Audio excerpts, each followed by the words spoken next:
Sucedió desgraciadamente algo insólito. Volví a mis antiguas andanzas. Reincidencia en el delito. Me enamoré otra vez, de la Eva seductora de la mitología hebraica, y me tragué el fruto prohibido. Resultado: la gran ley me quitó tan precioso vehículo, y de vida en vida, quedé como judío errante sobre la faz de la tierra. Ahora sí, maestro, me siento más pequeño que una hormiga, como nada. No comprendo. Si usted disolvió el ego, el mí mismo, ¿quién podría ser el tentador? ¿En qué forma se cayó? Oh. Joaco, en nombre de la verdad, quiero que tú sepas, que cuando el yo se disuelve, queda en su lugar la mente. Indubitablemente, esta fue la causa causorum de mi caída. Esto es algo inusitado. No entiendo.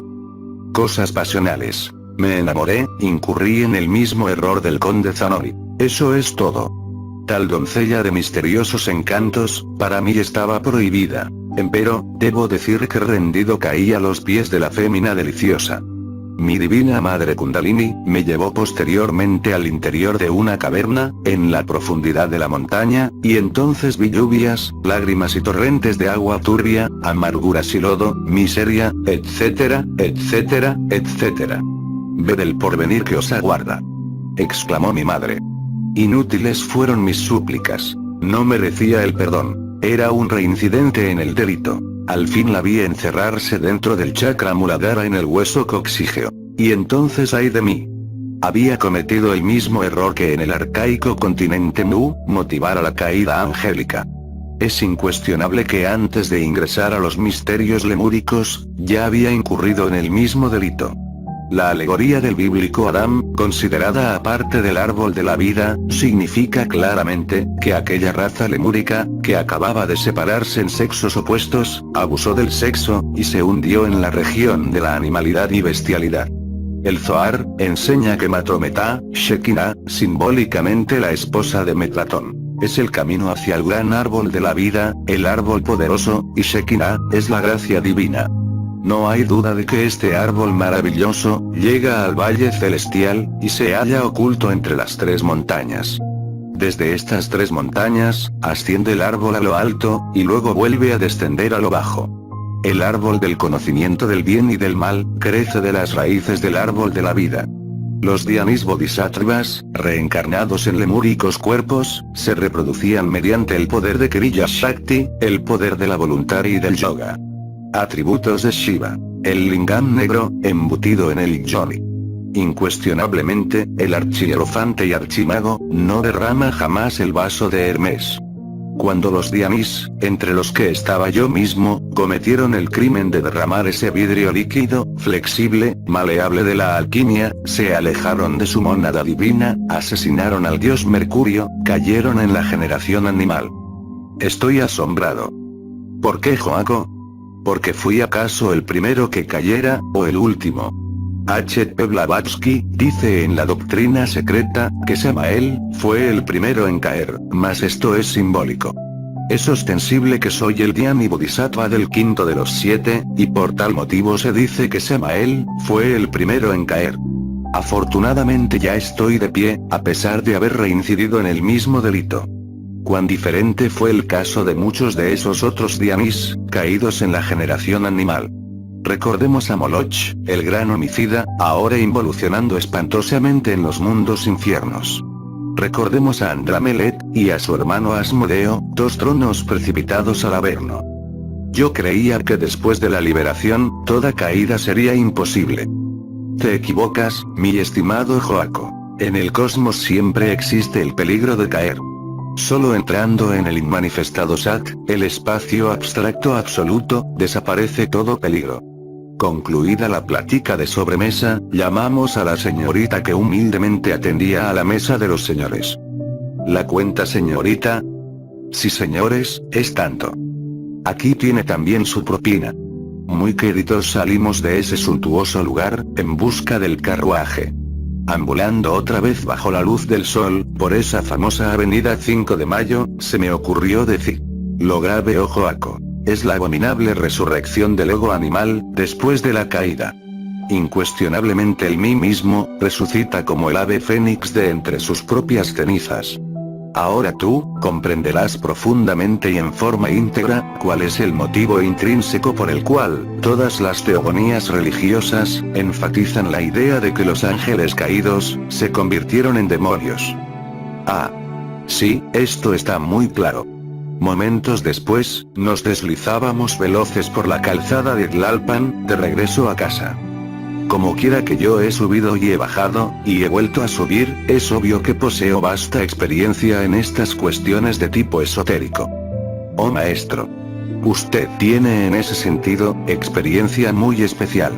Ciertamente, mi caro lector, yo no soy más que un mísero gusano del lodo de la tierra, un cualquiera que nada vale. Empero, como he recorrido el camino, puedo indicarlo con entera claridad y eso no es un delito. Concluiremos el presente capítulo, con aquella frase de Goethe: toda teoría es gris, y solo es verde el árbol de dorados frutos, que es la vida.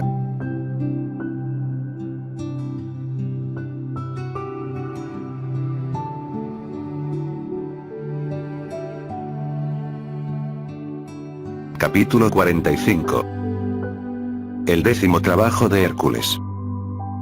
La 10ª hazaña de Hércules, el gran héroe solar, fue la conquista del rebaño de Gerión, matando a su poseedor, quien se le enfrentó, después de sus guardianes, los perros Ortros y Euritión. Este insólito suceso, tuvo por escenario la isla de Eritia, la Roja, allende el océano, lo cual parece referirse a una isla del océano Atlántico, habitada por seres gigantescos, personificados claramente por el mismo tricípite Gerión, quien pereció bajo sus mortíferas flechas, después de su vaquero y del perro, abatido por su maza. La mitología comparada, parangona el perro bicípite Ortros, hermano de Cerbero, con Britra, el genio védico de la tempestad. En su viaje, pasa Hércules de Europa al África, para luego atravesar el océano, en la copa de oro, en el vaso sagrado, quien inteligentemente la utiliza en su viaje nocturno. Esto significa claramente, que el sol esplendoroso, tuvo que esperarle mientras no regresara, deteniéndose en su solsticio para bien del héroe. Indubitablemente el hombre Dios, pasó con el ganado adquirido en la misma copa, o santo grial, para luego regresar por el camino de la vieja Europa, en un viaje lleno de infinitas aventuras. Cuenta la leyenda de los siglos, que entonces el héroe solar, levantó las columnas, J y B de la masonería oculta, sobre el estrecho de Gibraltar. Probablemente en agradecimiento a los dioscuros, quienes lo hicieron salir victorioso en la empresa. De regreso a Micenas, las vacas fueron sacrificadas a Juno, para aplacar su enojo, por su hermano Euristeo. Tratándose de los misterios arcaicos, no está de más decir que estos, se celebraron siempre en augustos templos señoriales.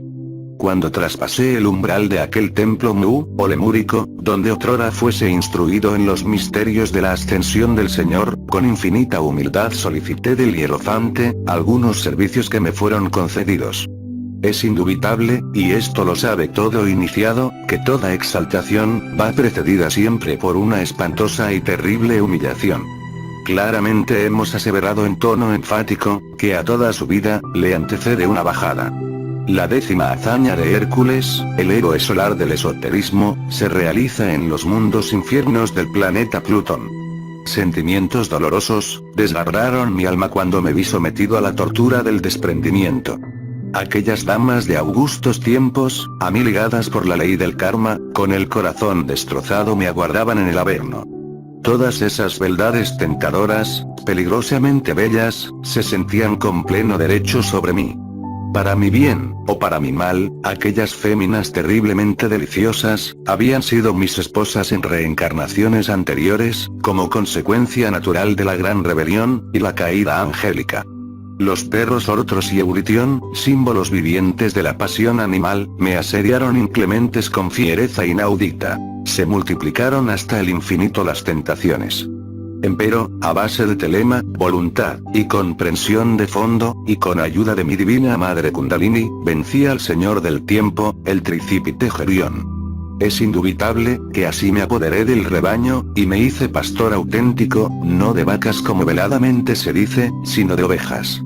Para bien de la gran causa, conviene que a continuación estudiemos algunos versículos del capítulo 10 de Juan. De cierto os digo, el que no entra por la puerta, el sexo, en el corral de las ovejas, mas sube por otra parte, predicando doctrinas diferentes que nada tienen que ver con la magia sexual blanca, el tal, es ladrón y robador, se hurta las ovejas y se las lleva al abismo. Nosotros salimos del Edén por la puerta del sexo. Solo por dicha puerta podemos volver al Edén. El Edén es el mismo sexo. Mas el que entra por la puerta, el sexo, el pastor de las ovejas es.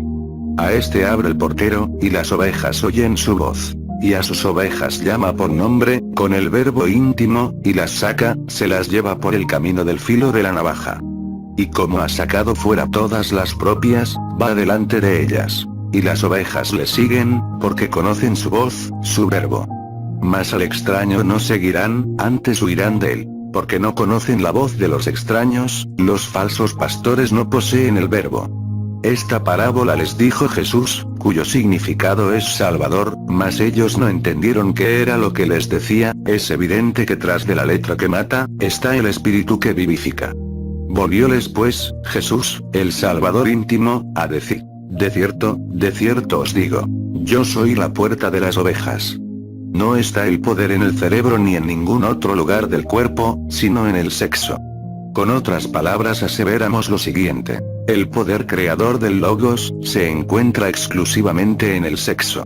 Es fácil ahora comprender por qué Él es la puerta de las ovejas. Buscar escapatorias, equivale a huir de la puerta del Edén. Todos los que antes de mí vinieron, porque no fueron iniciados en los misterios sexuales, ladrones son, y robadores. Yo soy la puerta. El que por mí entraré, será salvo. No caerá en el abismo de perdición, y entrará, y saldrá, y hallará pastos. Rico alimento espiritual. Cristo, sin la serpiente sexual, nada podría hacer. Es por este motivo que el segundo Logos, el Señor de perfección, el Logos íntimo de cada cual, desciende de su elevada esfera, y se hace hijo de la divina Madre Kundalini, la serpiente ígnea de nuestros mágicos poderes, por obra y gracia del tercer Logos. Los setianos adoraban la gran luz, y decían que el sol en sus emanaciones, forma nido en nosotros y constituye la serpiente. Es ostensible que aquella secta gnóstica, tenía como objeto sagrado un cáliz, un yoni, el santo grial, en el cual tomaban el semen de Benjamín. Este último en sí mismo, era una mezcla de vino y agua. Indubitablemente, jamás faltaba sobre el altar de los nazarenos gnósticos, el símbolo sagrado de la serpiente sexual.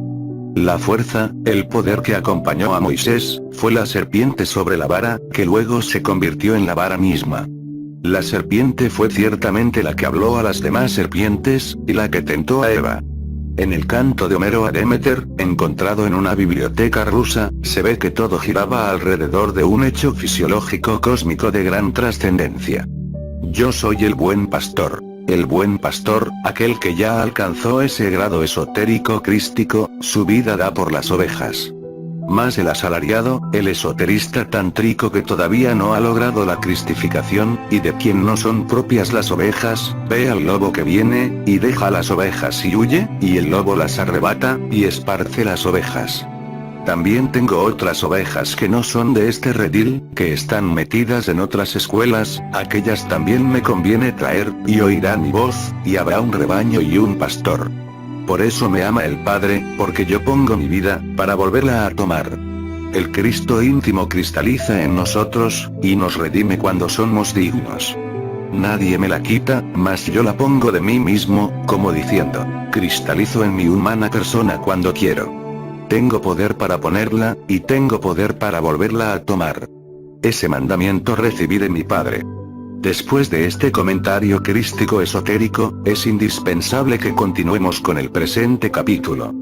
Qué sencilla, qué infalsificable hermosura primitiva tienen en verdad todos esos relatos platónicos que versan sobre dioses y diosas arcaicos, seres divinos del pasado lemúrico, auténticos pastores tántricos del Edén sexual.